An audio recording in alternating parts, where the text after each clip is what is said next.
everybody. Becky here, and we're circling. Hopefully, this is working. And I just wanted to talk part two of our email. Okay, good. It looks like we're live. I want to talk part two of our email marketing series. So, last time we talked about why email marketing is so helpful and why it is timely and a great way to use online marketing without having to use social media. So today we're going to talk about building that list and capturing the info, nurturing that list, and then helping convert so that it's helpful for everybody, us as well as those who we are capturing on that list. So first of all, the important thing is to attract. So you start with attract, meaning you have to have some way that you are are meeting people. So that can be online, that can be at a party, that can be at an online party, that can be customers that you already have, that can be referrals and new customers, that can be whatever it is. However you're meeting new people, you need to have those actions in your business to where you are meeting new people and attracting new people to you, so that they can then okay, I don't see any comments. So that they can take what you have to offer and that you can teach them and then continue to teach them. So I wrote some notes so I can share with you a little bit about, because it's kind of just all in my head and all jumbled up. So hopefully this can make sense. And if you guys have any questions or comments, of course, as always, feel free to hop on the chat and I'll try to monitor that and see. So the steps that you go through with email marketing is number one, attract. That means you have to get found. Either you're going out to find new people and introduce yourself to them through various methods. It could even be, a meeting at a chamber event. Whatever it is you're doing to attract new business and new customers or to get found. The second thing is to capture. You can't just be meeting all these new people and new customers and new prospects and then just think that they will come back to you. You have to find a way and create some kind of system to capture their information.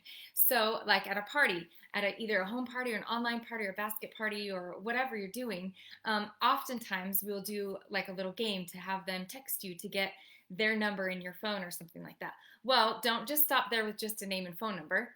Go the third step and get their email, because then that way you can start building this email list.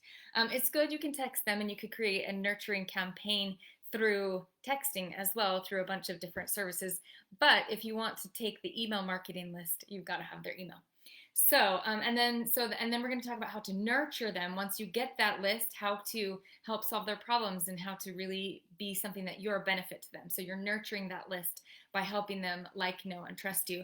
And then the final step is to help them convert, help them get what they're really, truly wanting, which is either products or to join you or to host a party or just even more information about how to use what they already have and how to use it better. So whatever it is.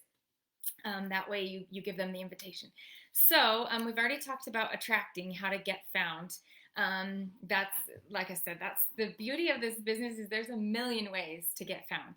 So you could brainstorm, make a little list of your favorite ways to get found. If you're not having enough customers or not having enough people that you're even in front of, brainstorm some ways. What are some ways that you, with your personality, your connections, your interests, your talents, what are some ways that you would like to do it? Sorry, I've got these little flyaway hairs that are in my face.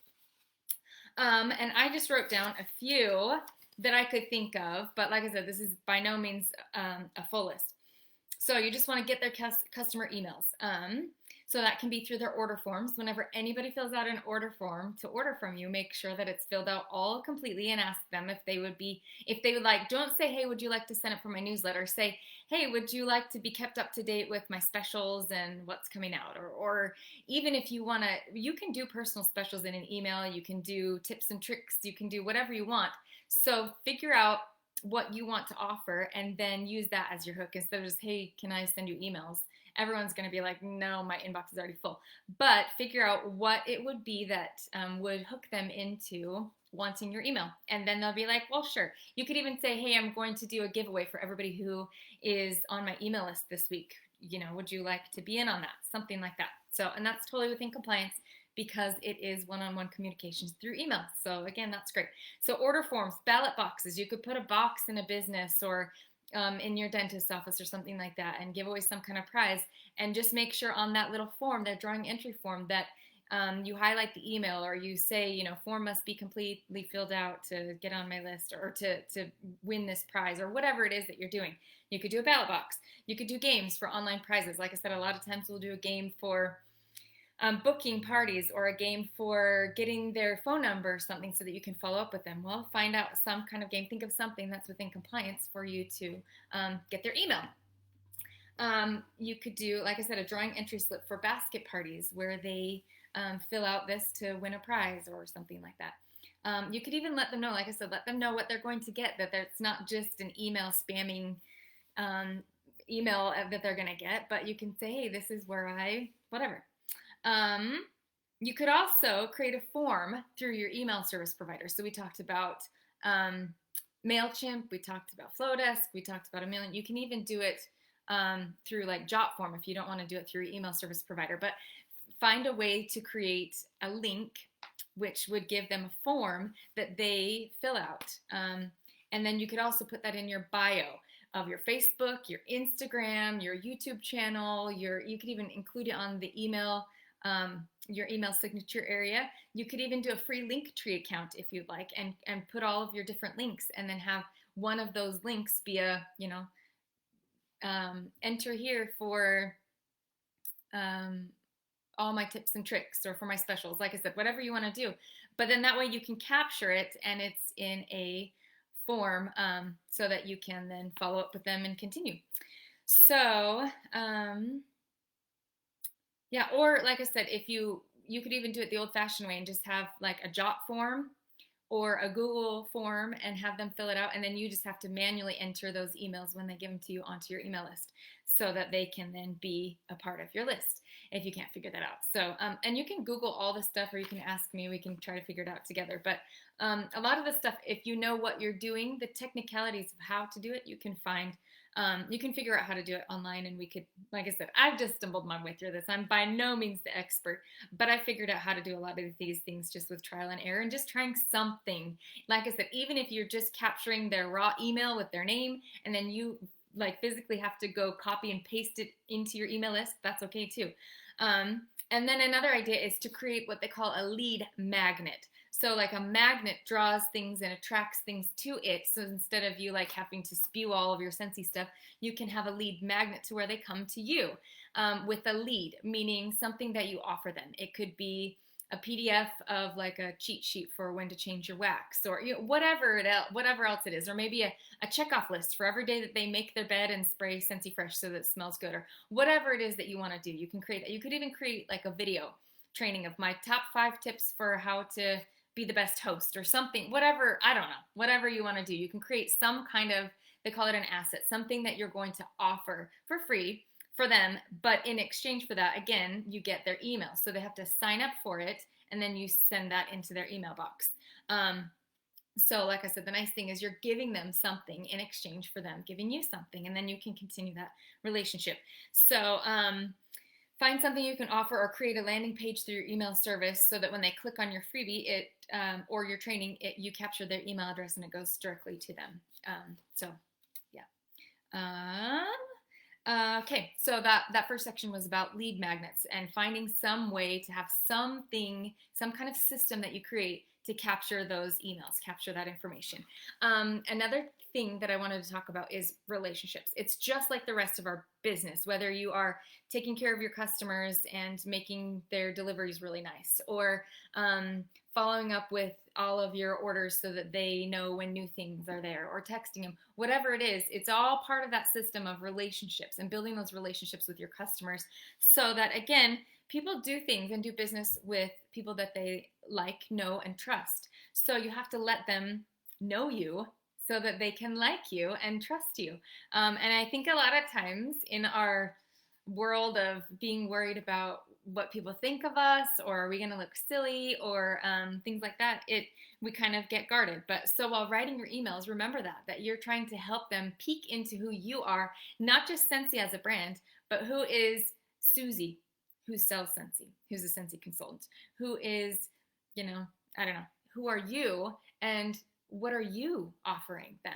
So Scentsy, we know it's a great place to buy their products and buy all of these different all of the different things that we offer, but you are a big part of that, and you are the unique individual that you are not like any other Scentsy consultant. So what are you bringing to the table? What is your personality? What is your interest that will help them to like, know, and trust you? Nobody wants to buy from a robot. If they wanted to buy just from corporate, then they would just buy from corporate, but they get the personalized touch that comes through ordering with the consultant.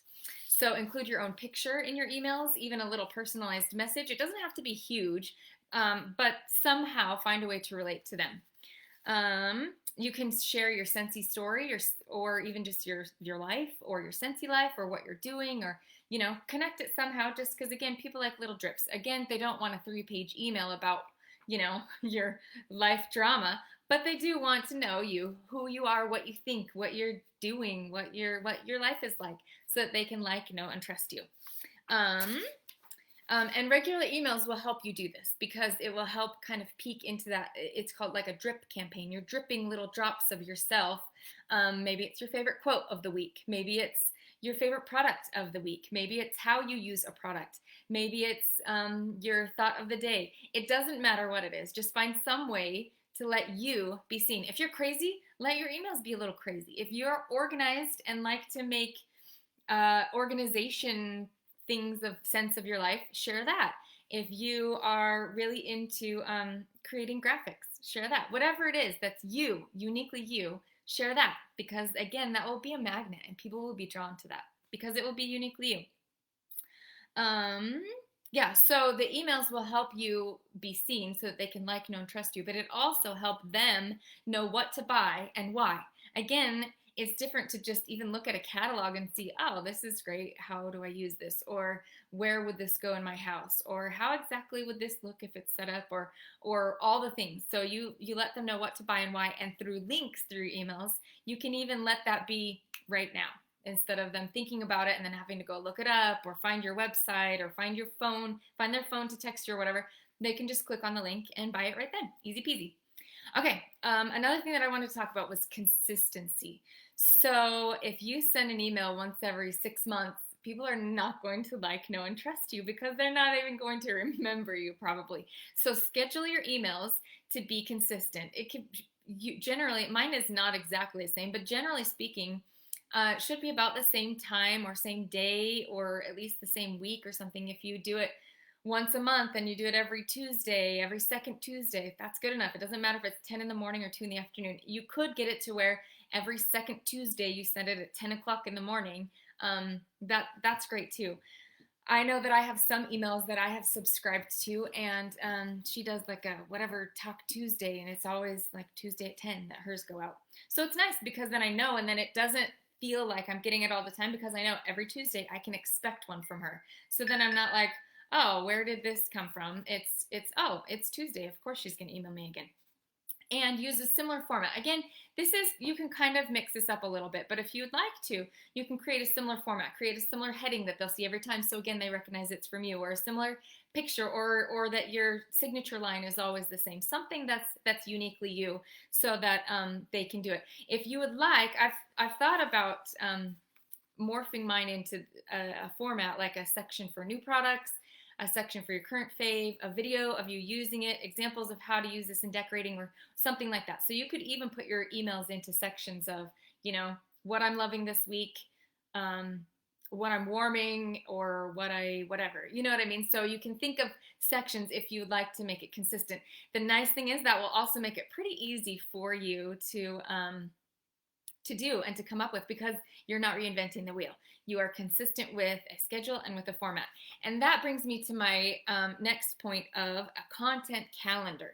So have you ever sat down and been like, okay, Becky's telling me I should do an email. I'm gonna send an email out. Now, what do I tell them? What do I say? And what did I say in my last one? And did I promise I would follow up with something in this one? So that's where a content calendar is so great. It can even just be a list, or it can physically be a calendar, or whatever, where you decide when you're going to post and what you're going to post. You map it out. And then you can decide, if every Wednesday you want to do a What's Warming Wednesday, and you just share what you're warming. That's fine. Whatever you want to do. Again, it's your It's your thing. It's your platform. So it can help you decide what to share and when. So just map it out. That way you have a plan. You won't waste your time trying to figure out when you're going to do it, and it won't be 3 months past and then you're like, oh yeah, I really need to send another email, because you've got it on your schedule to just do it every Friday or every Tuesday or whatever, whatever you decide.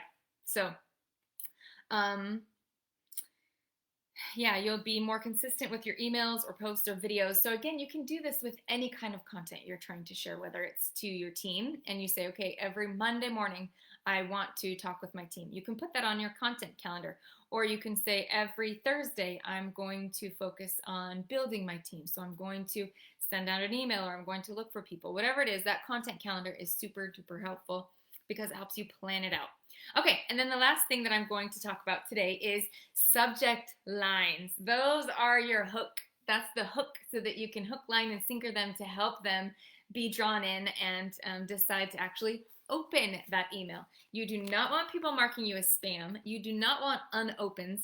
It does you no good to send an email to 5,000 people and only have 20 of them open it or look, and then the rest of them bounce, because you've done all that you can to just get all of these names on there, and it's not interesting. You don't really provide content, but you just think, oh, if I get them a link, they'll buy. That's not true. Remember, they have to like, know, and trust you. And sometimes they don't even know what you're offering until you can share a little bit of yourself. So use subject lines to hook them in with things that are intriguing or interesting, or curiosity usually works, or a hey, guess what, or things like that. I don't know exactly what your hook is going to be, but it does need to be something that's good. So look at other emails that you subscribe to, whether it's from a brand or a store or somebody that you follow or an influencer or something. What are their subject lines, and which ones are you more likely to open? Are there certain subject lines that you say, oh, what is this? And they'll say, guess what just landed? Guess what just dropped? Or my 5 best tips for whatever, or have you heard about this? Whatever it is, it's usually something that is interesting and exciting, and something that will make them be like, oh, I haven't heard about that. Click, let me see it. Let me check this out. So yeah, look at other emails. Which ones do you enjoy reading? Which ones, what does the email look like? So not only what did the hook look like, what's the subject line, but also what does the format in the body of it look like? Do you like lots of pictures? Do you like a little bit of reading with a link to where you should click? Do you like more videos, so that they would embed a video? Think about the things that you enjoy and the things that are interesting to you, and ones that you look forward to reading, or ones that you even will take their tips and use them or whatever. And then try to formulate that into how you could make it your own.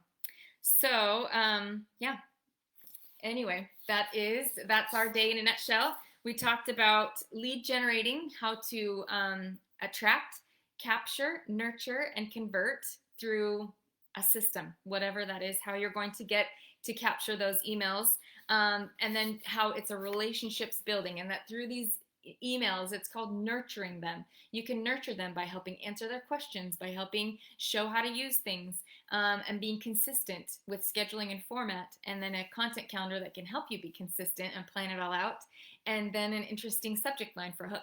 So those are all my top tips for today with your email marketing. If you have any questions, go ahead and comment below, and we'll try to answer those either right now or in the next video. So, all right, thanks for tuning in, and we'll chat with you again next time.